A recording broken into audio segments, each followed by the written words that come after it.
பியானோல black கீஸை மட்டும்தான் sharp and ஃபிளாட்னு சொல்லுவோம்னு நினச்சிட்டு இருக்கீங்களா? ஒயிட் கீஸை கூட ஷார்ப் அண்ட் ஃபிளாட்னு சொல்லலாம்.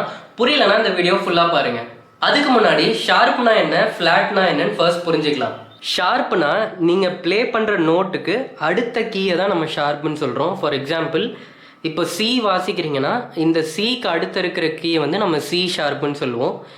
டிக்கு அடுத்து இருக்கிற கீ டி ஷார்ப், எஃப்க்கு அடுத்து இருக்கிற கீயை எஃப் ஷார்ப்னு சொல்கிறோம்.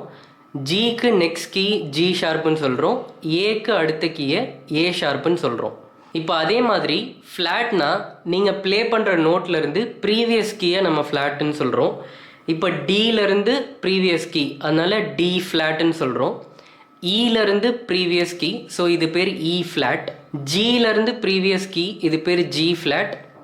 ஏலேருந்து ப்ரீவியஸ் கீ, இது பேர் ஏ ஃப்ளாட்.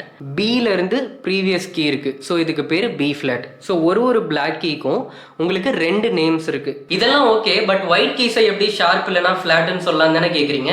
இப்போ இங்கே பாருங்கள், இந்த இஎன் எஃப்க்கு நடுவில் உங்ககிட்ட பிளாக் கீஸ் கிடையாது. ஸோ இந்த ஈக்கு நெக்ஸ்ட் நோட் என்னன்னு பார்த்தீங்கன்னா எஃப் தான்.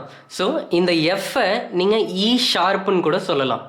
அதே மாதிரி இப்போ எஃப்க்கு ப்ரீவியஸ் நோட் அப்படின்னு பார்த்தா இ தான். ஸோ இயை நீங்கள் எஃப் ஃப்ளாட்டுன்னு சொல்லலாம். சேம் வே இப்போ பியும் சியும் எடுத்துக்கிட்டிங்கன்னா பிக்கு சிக்கு நடுவில் உங்ககிட்ட பிளாக் கீஸ் இல்லை. ஸோ சியை வந்து நீங்கள் பி ஷார்ப்புன்னு சொல்லலாம். அதே மாதிரி சிக்கு ப்ரீவியஸ் கீ வந்து பி, ஸோ பியை நீங்கள் சி ஃப்ளாட்டுன்னு கூட சொல்லலாம். உங்களுக்கு இந்த இன்ஃபர்மேஷன் புதுசாக இருந்துச்சுன்னா உங்கள் ஃப்ரெண்ட்ஸ்க்கும் இதை ஷேர் பண்ணுங்கள்.